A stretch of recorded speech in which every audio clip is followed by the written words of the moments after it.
I'm Amanda Monaco, and this is Coffee Talk.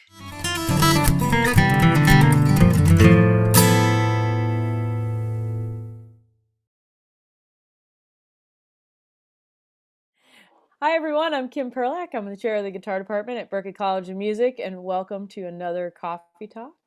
As usual, we have our assistant chair, Cheryl Bailey, here today. Hey, Cheryl. Good, and we have the assistant to the assistant chair, which is Joni.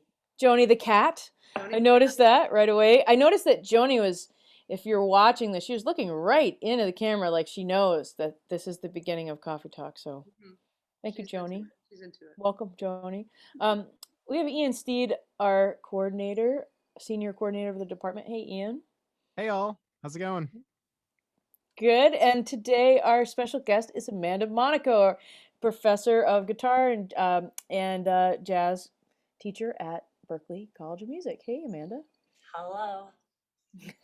Good to this see is you. my assistant Euclid, who cannot be bothered with Euclid, cameras. also a cat. Also a cat, if you're listening. Princess Euclid was very popular in Berkeley remote classes. Mm-hmm.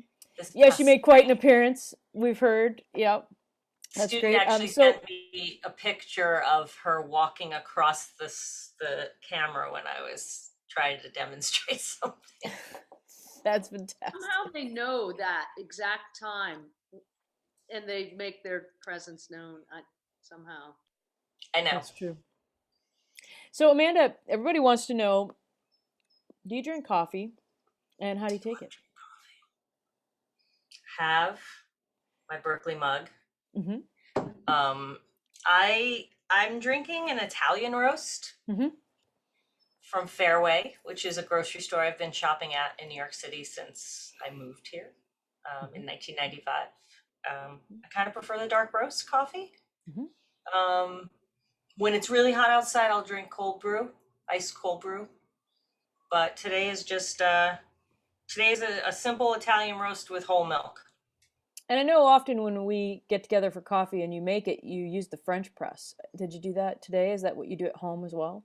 No, I have a pour over. I have like a 1 cup pour over. My husband hates coffee. So when I suggested I get a coffee maker, he said to me, "Is it gonna smell like stale coffee in the kitchen like it did when I worked in an office?" And I said, I won't get it. Okay. So that's good though. Have you developed a technique for the pour over, like how much coffee and how, like do you have a pacing for the pouring part of the pour over? A little bit, because there's actually a coffee shop in my building on the ground floor that only does pour over coffee, and they have these machines that, you know, they have these machines where they put the cup underneath and then it distributes the water evenly, and then it waits, and then it distributes a little more, and it waits. And that's the only kind of coffee you can get there. You can't just go and say I'd like a cup of coffee, and they like pour it and they're like, here you go. It's always like that. So I took some tips from them. So yeah. Cool. And I grind the beans at home to do that. Nice. I'm so tempted to do what you do, Cheryl, with roasting my own beans, but I'm afraid I'd light the kitchen on fire. You might the first couple times till you get the hang of it, but then you get the hang of it, and it's okay. It's only a couple of kitchen fires, though, right? Just a couple. Just a brief little learning curve. Yeah. If you want to make an omelet, you got to set the kitchen on fire. That's right. It's like, it's like anything. I mean, we often relate the coffee discussion to practicing, and there's a lot of technique here involved in Amanda's approach, and you have to be able to take some risks to try new things. So, I mean, honestly, it would make taking like a stylistic or practice risk feel less risky if you just risked setting your kitchen on fire. Not that we've been on fire before, though. That's the thing. Right, bad experience. So, okay, now, before we go into that past experience, tell us about the experience of your first days at Berkeley. Well, my first day at Berkeley, I was teaching guitar sessions, so I almost remember that more than joining the faculty. So that was 2004. In 2001, I attended the Banff Center for the Arts, which is this amazing artist's paradise near Calgary. And I did this 3-week jazz workshop. There weren't practice rooms, there were practice huts in the woods. It was, you know, up in the mountains. It was gorgeous, up in the Canadian Rockies. And Rick Peckham was my guitar teacher. So I told him that I had been teaching since 1994 at the National Guitar Workshop, which many of us know. Kim, you and I, we can talk about that. We'll talk about that later. And so we kept in touch, and then I think a year or two later, like 2003 maybe, or 2004, I bumped into him at the International Association of Jazz Educators, IAJE conference. And I said, yeah, if you ever need me for guitar sessions, just let me know. And then I got the call, and I remember, you know, going up there the first day and not knowing where to put my car overnight was really special, because Boston's parking situation is very different than New York. And I actually, the first person I remember meeting is Thaddeus Hogarth. It was like I think he was like the first faculty member I met. And he was really sweet and really helpful. And I was really amazed at how smoothly everything ran. And photocopying was easy, which in my past years of teaching, photocopying was not easy, which may seem like a small thing, but it was kind of a big thing because I was teaching fretboard harmony. So I have a lot of worksheets for that, right? And when there's no photocopy machine, it's kind of a disaster. So, but I just remember being really excited because even though I didn't go to Berkeley, I always wanted to teach at Berkeley. I don't know where that came from or how that happened, but I I had this thought in my head that, yeah, you know, I'm going to move to New York. And then I think actually, I think I said to myself, yeah, and then I can just go up a couple days a week like Cheryl does. That's great. And I wonder, you know, I think we all have these dreams, right? And you have this idea of what your life is going to be like. And I wonder, like, after having actually taught at Berkeley for a while, do you remember, like, what parts of what you thought it would be like were true, and what parts of what you thought it would be like are different? And different could be better, different could just be different. Like, do you remember what you thought it would be like? And can you, like, just share a little bit of, you know, what you were correct about in your thinking and what you weren't? I think people, because I think a lot of our listeners have those ideas right now about their life. You know, I'm going to move to New York, or I'm going to be a faculty member back here at Berkeley with everybody. What rang true to you, and what did you discover was different?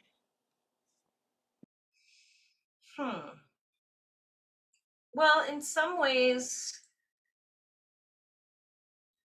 first of all, it was just different because of the facilities in general, you know, because a ton of my teaching up till then had been traveling to apartments in New York City and giving guitar lessons that way, or teaching at the National Guitar Workshop, which was on the campus of a charming yet slightly dilapidated boarding school campus. So I think that coming to Berkeley, I really just was super impressed by the whole thing.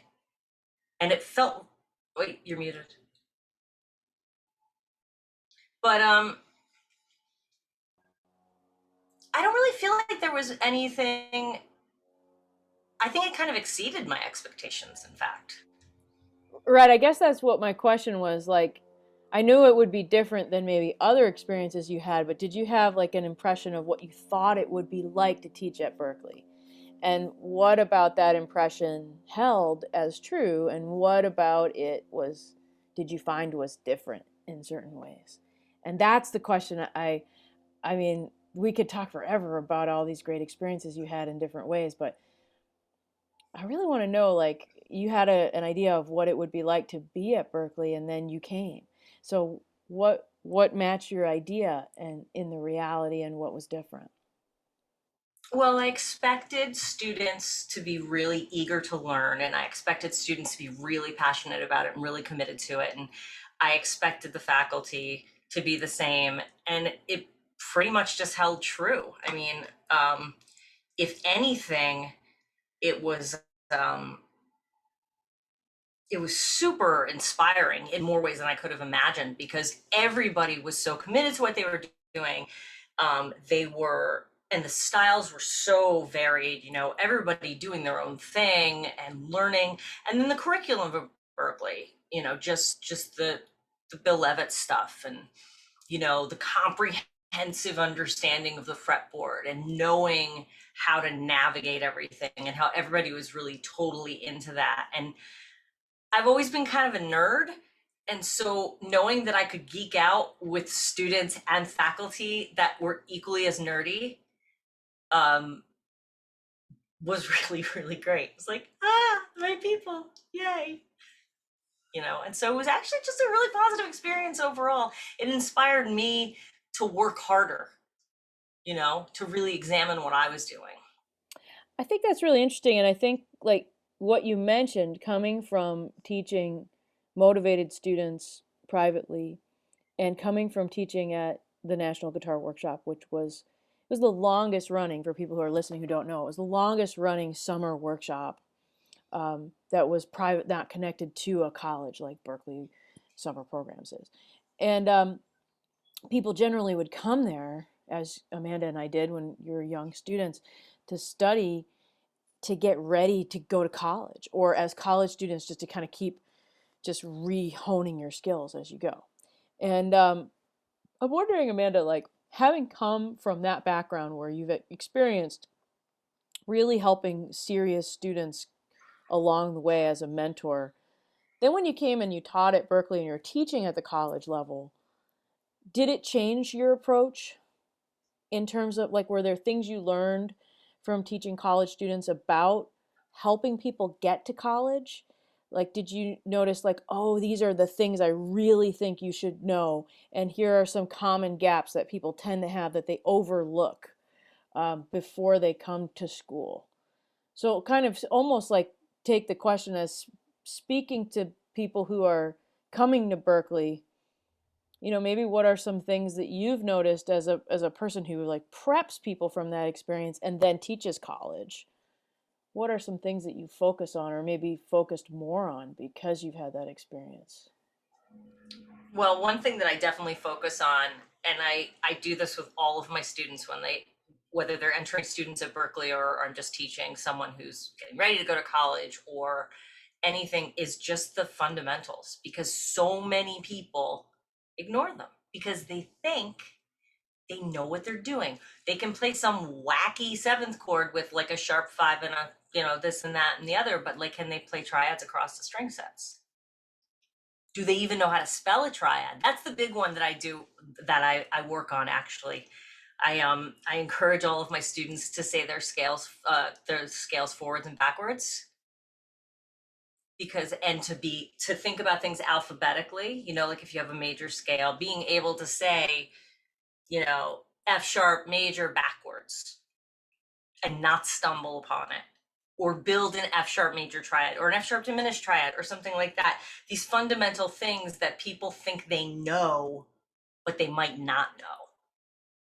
And something I've actually just started doing recently, because I was reminded of it, is when I was in undergrad at William Patterson, I had this keyboard harmony class for non-keyboard players, right? And at the end of every class, the teacher would make us all take out a sheet of, just a scrap of paper and a pen, and she'd put the metronome on, you know, just put it on like, and she'd go 2 sharps, 3 flats, 5 flats, 1 sharp, and we were supposed to write it down and hand it in. And then that's how we left every single class. And so that's what I've started doing with my students, is I've started saying, look, if you have the fundamentals down, if you can spell any chord, any triad, if you know your scales backwards and forwards, if you can think logically about, you know, how everything comes together, and you can build it all off of the basics, like the major scale, the triads, arpeggios, what's the difference, you know, that kind of thing. That foundation feeds everything else that comes after that. But I really feel like there's so many people that are in such a rush to get to like level 5 when like, and then they kind of look at level 1 and they're like, you know. But yet having the mastery of that foundation is one of the most powerful, in my opinion, one of the most powerful things you can have. So a little bit ago, when you were talking about how you said something really interesting, you said that having this experience of teaching at Berkeley and working with the students in this kind of thoughtful way influenced you as a player. And I'm wondering, like, if you can put your finger on that. Like, now that you've kind of laid out, okay, here's what I think students should focus on. How did helping them focus on the fundamentals and in their playing change the way you focused on things in your playing, or did it, do you think? Well, it did, because I mean, I would say honestly, like something um that I've spent my entire adult life sort of hiding is that I don't always trust myself. And for a very long time, especially in my 20s, I didn't trust myself. And there were all these ideas that I had in my head about what I should be practicing, what I should be learning, how I should be approaching it. And when I started teaching at Berkeley, it sort of confirmed all those things I was hesitant to trust in myself. It actually sort of allowed me to grow in a way that I wasn't allowing myself to grow, because I wanted my students to grow. And then I said, wait a minute. And then a student, because I learned so much from my students. I think all of us can say that here, that we learn so much from our students. And that in and of itself was a confirmation that all of these things that I wanted to trust about, you know, the music and studying and practicing and different techniques was, it sort of validated it, especially because I was seeing it as how I was approaching it with my students, you know.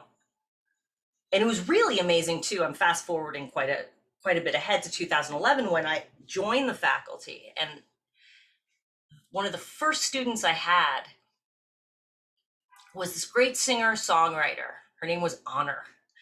And she was just this delightful young woman and couldn't read a note of music, couldn't spell a major scale. And I just said to her, I said, you know what? You write great music and you have great songs. Wouldn't it be cool to know what you're doing? And by the end of the semester, she was writing out charts for her band. And that right there just sort of like, you know, sealed the deal. It like, and that's what I've learned from Berkeley, just that, you know, all of these ideas that I've had in the past about teaching or playing or developing as a player, like they were definitely became into sharper focus. Yeah, that's really interesting. Hey, Cheryl, what's on your mind right now in this part?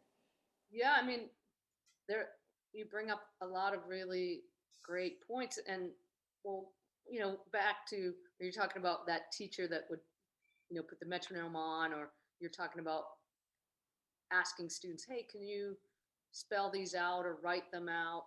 And because the reality of is this is what plays the guitar. I'm pointing to my brain if you're listening to my head.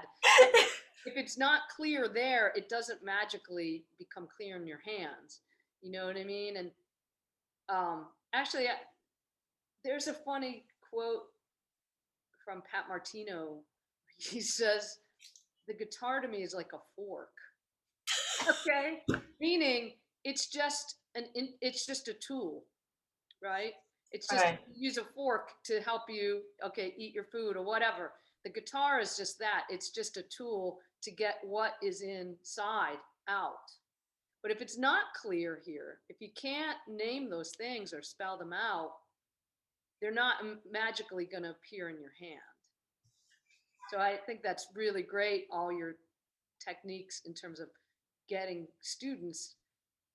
And there is that thing where, we've been talking in other coffee talks with folks about there's so much information. Like, when we were kids, I mean, you didn't have YouTube or these ways to learn, right? How to play things. You had to get a teacher and get a book, even if you could read music, right? But so you can get to this level of playing, but that doesn't mean that you really understand what it is. So in that, I guess, point of view, you're teaching your hands to do something. But man, if you have that knowledge from inside to connect with your hands, that's when it's gonna, take you to places you couldn't even imagine, right? Oh yeah, absolutely. I mean, something that my teacher Ted Dunbar used to say time and time again at my lessons is that all of these techniques that we're learning, all of this foundational stuff, is ear training. And being able to spell the scales and spell them out the way you're just talking about, like having that information up here is going to translate to here and then translate to here. So it's really, yeah, because it's not just one of those things like, I'll just wing it and see what happens. And I just want to say that when you said here, here, and here, you pointed to your head, your ears, and then your hands. And I think that's right. That's right on. Oh, thanks. Yeah, so it's really, and I try and emphasize this, especially with students who are like, well, I'm self-taught and I can hear anything. And I'm like, that's great. Take that ear and apply it to this then. And then I'll say to them, like, don't you want to know everything? Don't you want to figure it all out? And then know you are untouchable. No one can stop you, right? So I even with the skeptical ones who are like, I don't need this stuff, blah, blah, blah, I try to, emphasize, like, Cheryl, what you said, like, it's got to be up here. And it is a fork. I love Pat Martino. He's just so amazing. Amanda, I want to ask you to think about some of your musical projects and some things you might want to share with us, because you've done some really interesting different things. You're in a group of all women that toured. You've done a composition project based on the Berkeley vote. You've done work with your own quartet in recording. You've done a nonprofit that you ran that also booked other musicians. And I know that those are really different projects in some ways, like in the style, kind of, in the voice of it, in the meaning of it, and also in just the practicality. Like, I've heard you on the radio, I've seen you on tour, and I know you've done a lot of stuff just in Queens and in New York City. And I'm wondering if you can kind of just talk about a little bit, maybe even one thing about a few of those different projects, and talk about maybe if there's common threads for you in your playing when you're preparing for different things, or things that you've learned from having those experiences, and maybe seeing yourself as a person that has a voice but is also versatile as a player. And you could kind of take that any way you want it, but I think there's a lot of listeners that are thinking like, I want to do different things, and how do I do that, and what kind of crosses over, and what might be different. Yeah. Well, I'll start with the Pirkei vote. Just a little back history on that. It's a collection of rabbinic wisdom from the 3rd century, right around the time of the destruction of the Second Temple, when the Jews were really scared that they were going to be eliminated and that their intellectual wisdom was going to be lost. So they basically compiled a book. And so it's also sometimes called the wisdom of the fathers. Sometimes it's called the wisdom of the Jewish sages. And it's a lot of really just practical advice. And one of the verses which gets said a lot is, if I am not for myself, then who will be for me? But if I am for myself alone, then what am I? And if not now, when? So I just thought the verses were really cool. And the other thing about it is that, it can be really challenging, you know, it's really easy to pigeonhole oneself into a specific genre. You know, like, I can't tell you how many times like people have looked at my guitar and they're like, that's not a jazz guitar. It's too small. And I'm like, so what's a jazz guitar then? And I used to play a Klein. I used to play a Klein guitar, and that looks like a kidney on a stick.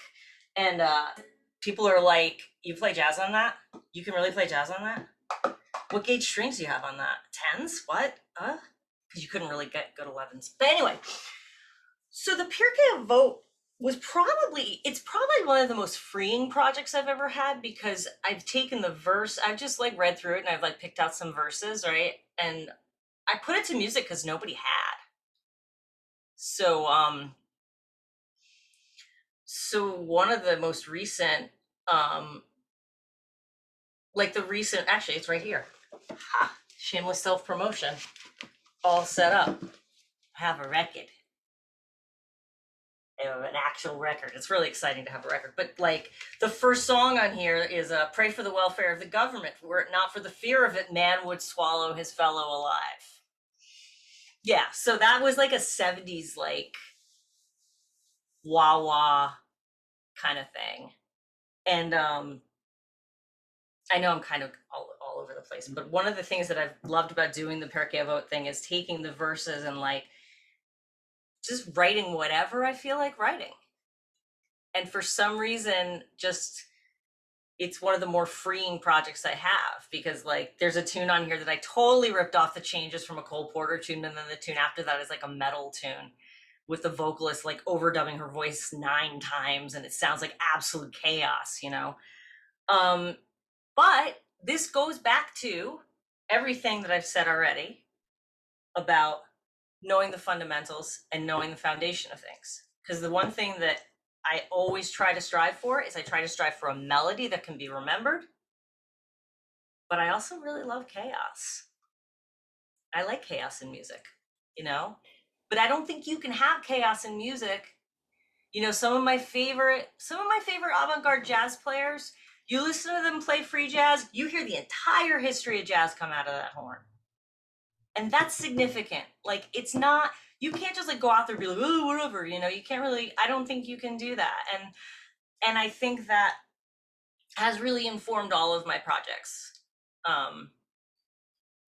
I think it's really interesting because the project you chose to start with has a very deep subject, and you've let that allow your artistic creativity and all of these different styles inform your writing for it, and it maintains like the expression of the deep origin really of what you're doing. And not many people maybe would know unless you get into it, but you have a rock background and you have a background in these other styles that you love, and you're bringing it. And then I've also heard other projects, like I know that you were in a band that was maybe it had a different kind of creative idea. I know you did a Chili's commercial with them. I know you're in the show Cash Cab, you know, stuff like that. And you know, it's really interesting to me because I think like, you know, like as a composer and as a writer, and I know you wrote a lot for that project, like, so you're writing for things where people are like, yes, we're going to use that in a commercial. And then you're also writing for things where it's like, wow, you can't get deeper than this text. What parts of you as a composer do you think, like, maybe you already answered that you use the fundamentals in both cases, but it's really a different part of your musical personality, right? And it's possible to have parts of your musical life that are commercial and parts that are really art-based. But I think that can be the same thing, you know? You know, I think it's funny that we decide what's in and what's out, really. I mean, I remember when my sister would come to visit my husband and me when her son was 2.5, like they were living over in London. And my husband's a jazz journalist. He gets like 600 CDs a month or some craziness like that. And he would be listening to avant-garde jazz in the living room to like review the CD. And my little 2.5-year-old nephew was like bopping along and he's like all happy about it. Now he hates that stuff. He's 16, you know, and the only thing we can agree on is the Hamilton soundtrack. But when he was 2.5, he thought it was great, you know? So I guess my point is just that I feel like I took the same thing that I did with the lascivious biddies, the dirty old ladies. The same kind of arranging and composing I did for that band is similar to what I did for the Berkeley Vote, because it was one of those projects, we called it Next Generation Cabaret, because like we did a Smiths tune. We did this really wacky version of You Don't Own Me where I used a looper pedal, and like it was super creepy. We used to play It's Only a Paper Moon as a waltz in a minor key, which is really fun, by the way. But I feel like it's all connected. Even now too, with you mentioned the all-female project I have, Lioness, which we actually did just get another grant from the Queens Council on the Arts. So we're going to be doing a 3-concert series in Queens at Flushing Town Hall in the fall, with 3 different bands. Lioness will play, and then 2 other bands led by women will play. And so, I mean, it's all still just music. I mean, I definitely would say that the music that I write, I like it to be sort of based on something. Like a lot of times I'll write, like if it's not like the Perkea Vote thing, like if I'm writing just tunes for my band or whatever, like a lot of times I'll come up with the title before I come up with the song. Because I'll say like, you know, like I wrote this really frantic tune one time called Deadlines Looming. And it was one of those things where I had to write one more song for the record, but I was also watching football, and the Green Bay Packers were in like the 4th quarter and they were about to lose, and like time was running out, and I had to finish this tune. I was going on the road and going into the studio, and I was like, I just got to finish this damn thing. So I did. But it was one of those, you know, and the song kind of reflects that. It's a little frenetic, you know. But yeah, I think I just look at it, I look at everything kind of the same way. Fundamentals, melody, connection, chaos. I think it's interesting that words inspire you, and also, you know, your project based around the prayers.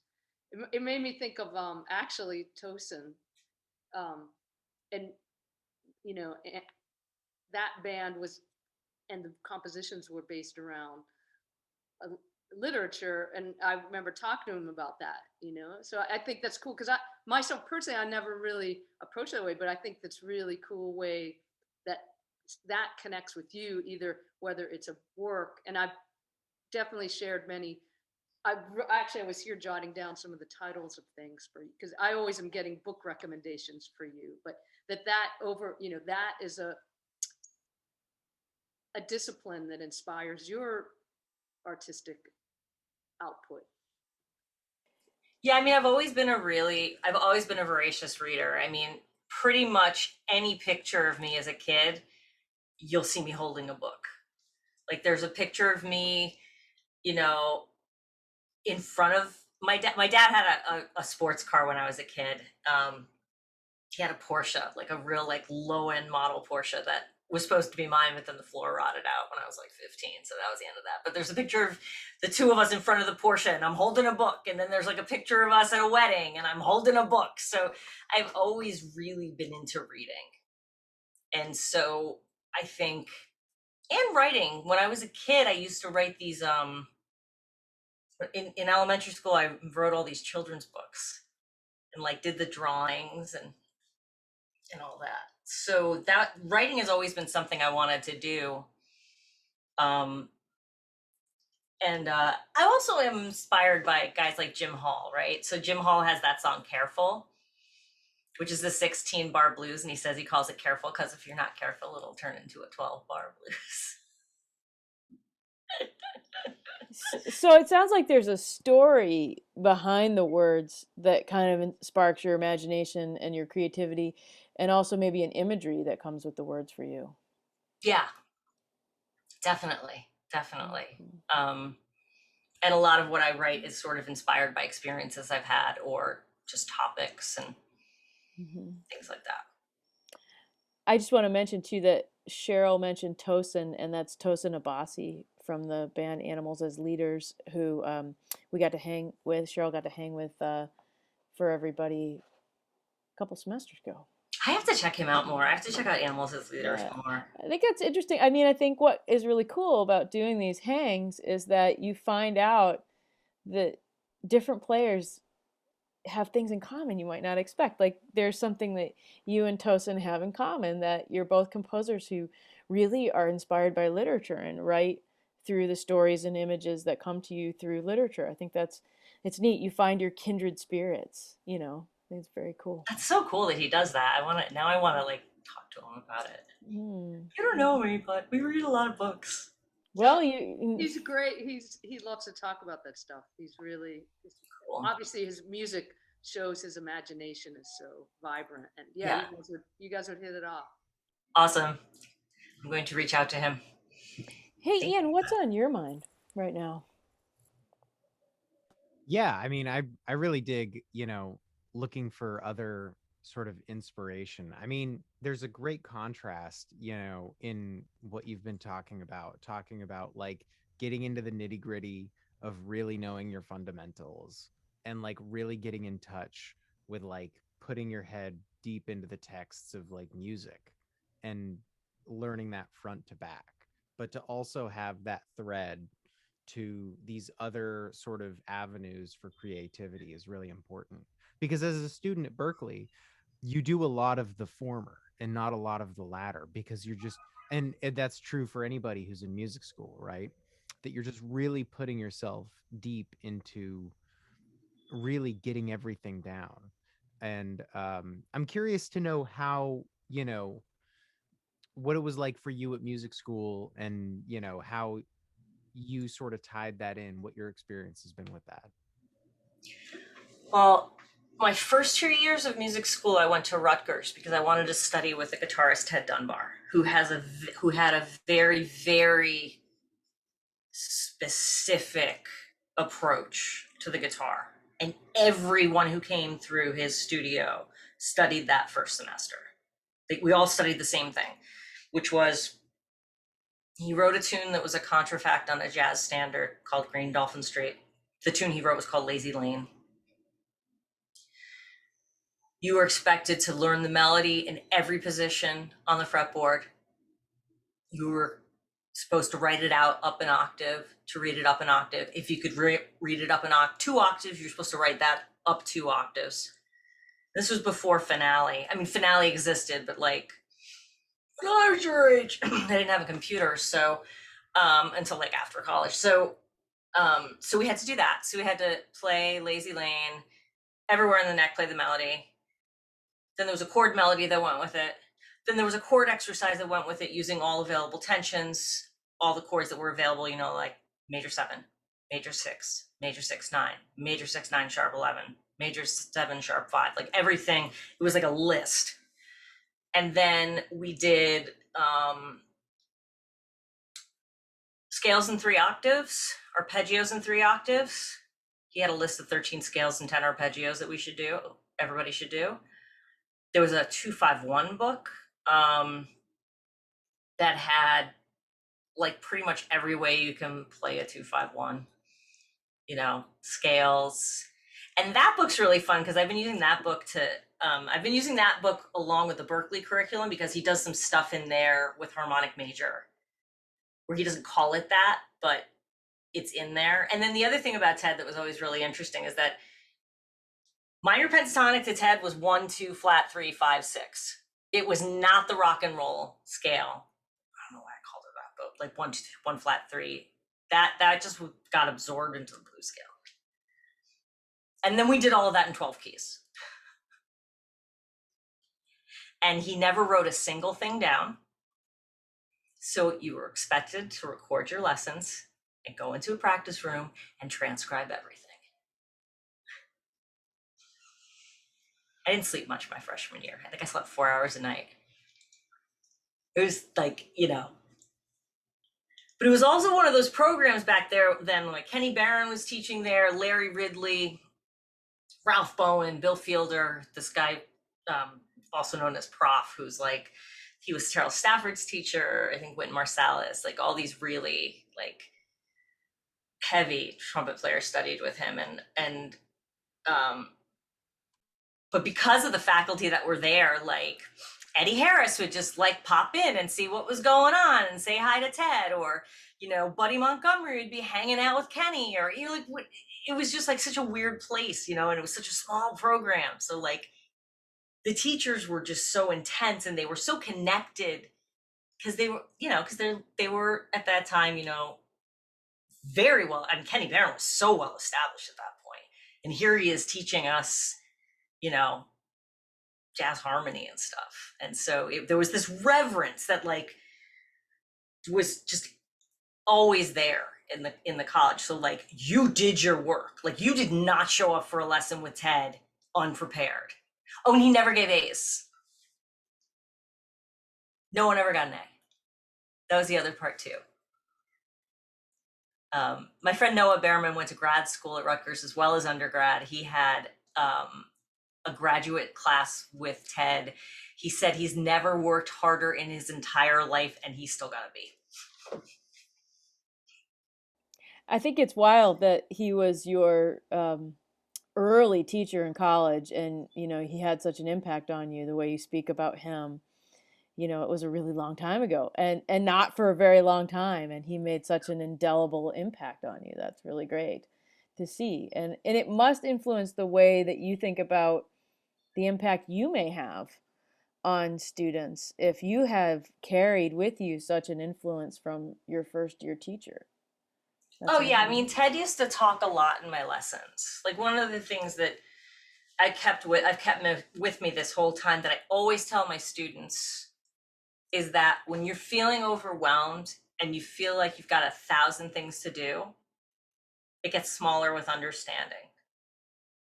Understanding is the key to everything. Think about why you're doing it. Think about what you're doing. Take everything, like sit down, look at, and I tell students this when they're like, we're going to probably start having this conversation in the next week or two at Berkeley. How are you doing? Oh my God, my classes, you know, and I'm going to have to like, you know, say to the kids like, okay, sit down. What do you have to do? What classes do you have? Okay. So like you have maybe your ear training class. Okay, so you have to do this project for that. Okay, so now you have your MTech class. So what's required for that? Okay, how about your private lesson? What are you working on in that? And then you can break that down into components. And you break everything down and you write it down and you keep it handy. Because the one thing I also tell students now is it's the 21st century. We are so overwhelmed. All of us are so overwhelmed. We all have things coming at us from like every angle, including the ones we didn't even think existed, and we're completely overwhelmed. But if you write it down, you break it down, it gets easier, you know? And I think Abby mentioned like the whole bullet journal thing, right? That I showed her, like just writing things down day by day. And like you rewrite it if you don't do it that day, you have to rewrite it the next day. But I tell all these students that like it's not a natural thing, you know, to be. First of all, it's not a natural thing. Like they're in one of the most intense music programs in the world,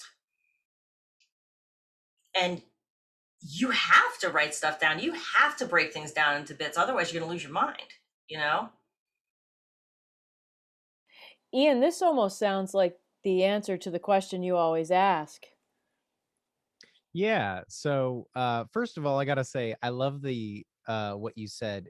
Everything gets smaller with understanding, and to like tie it back to when you talked about the fundamentals and like playing the triads like across all the string pairs. Like you know, you look at the guitar neck, you know, the fretboard, and it just seems like such a jungle if you don't understand it, and it's so big and expansive. But when you really get it down, it makes that thing seem a lot smaller.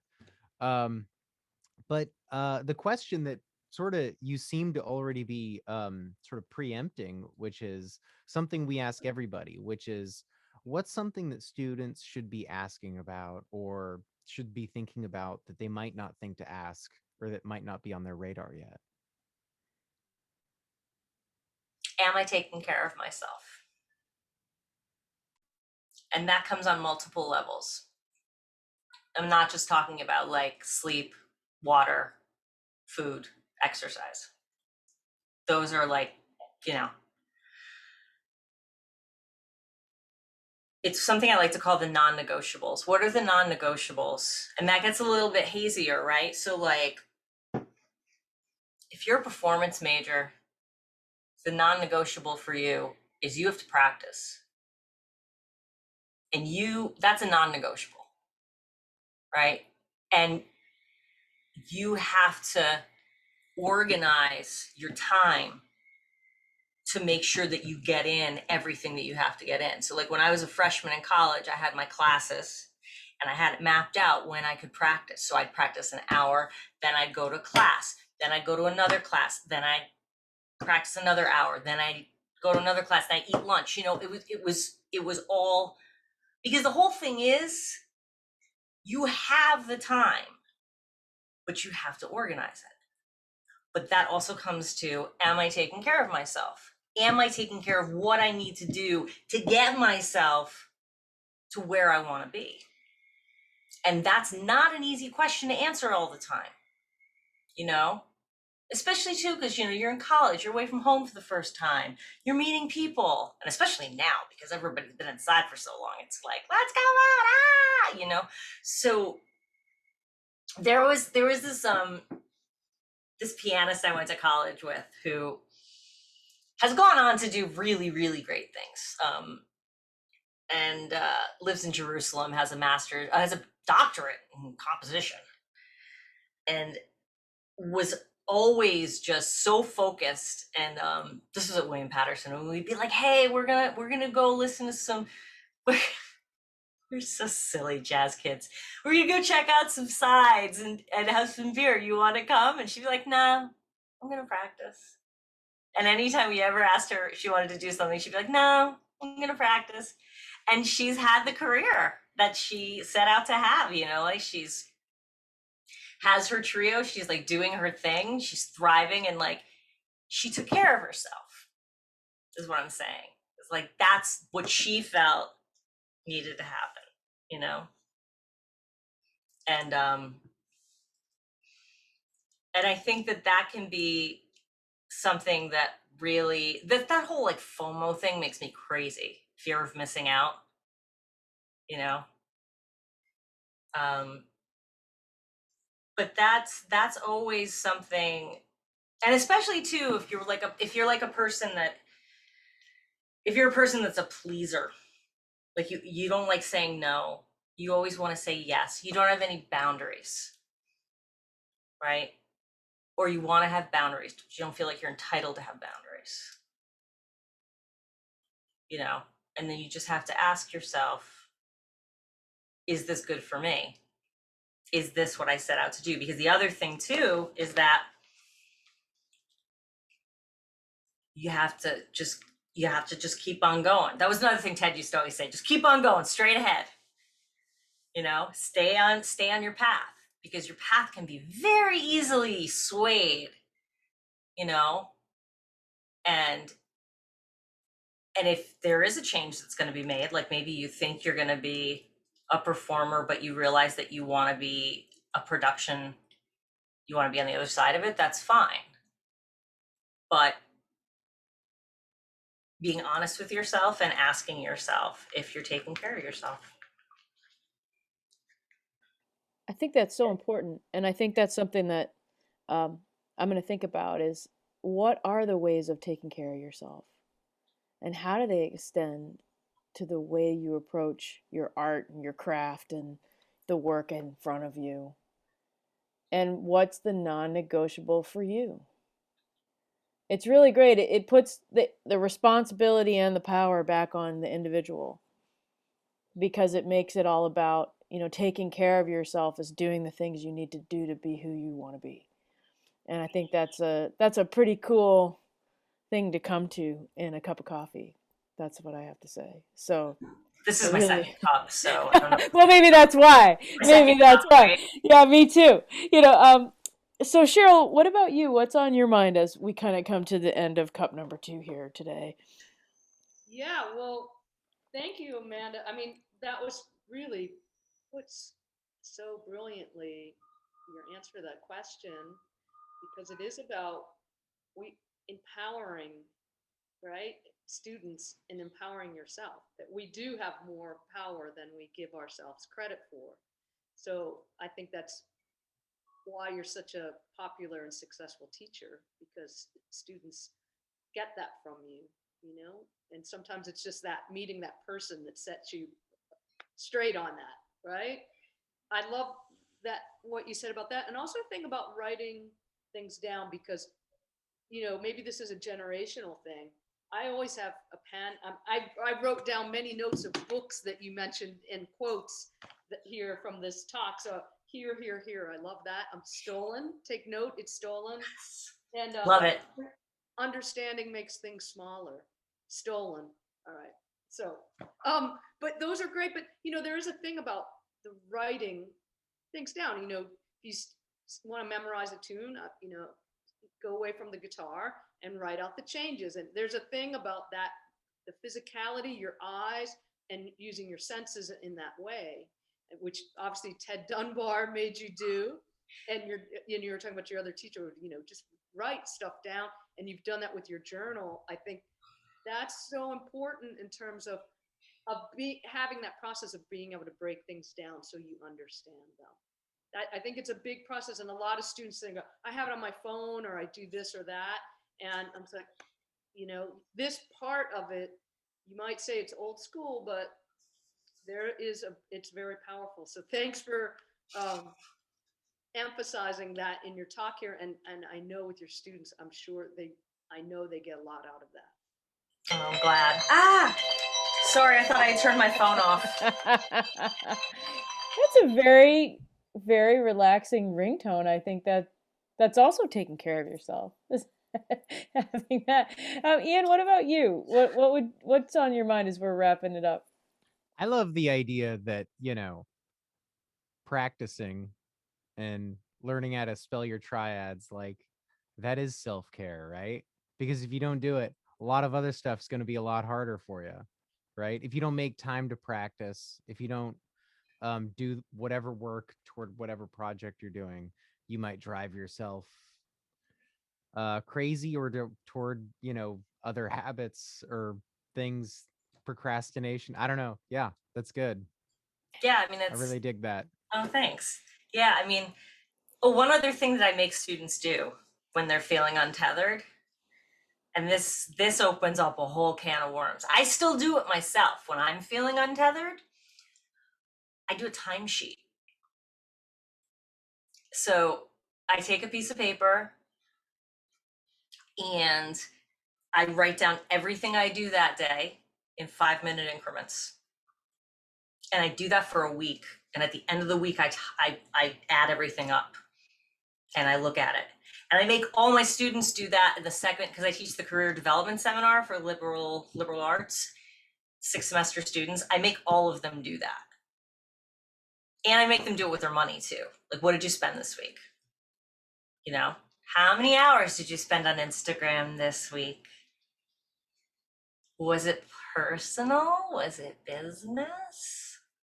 You know, like, I'm guilty. I look at too many cat photos on Instagram. I'm not going to lie.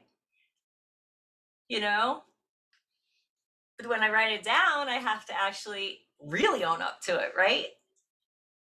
So that's another thing, that it's just all about, like, keeping track of things and just being honest with it and being honest with yourself.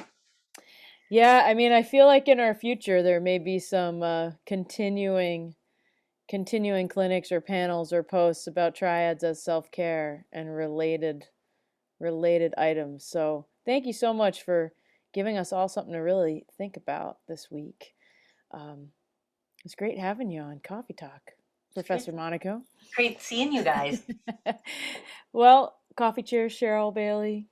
Coffee cheers. Coffee cheers, Ian Steed, and coffee cheers to Professor Monaco. And we'll be with you next time on Coffee Talk. Awesome. Thank you.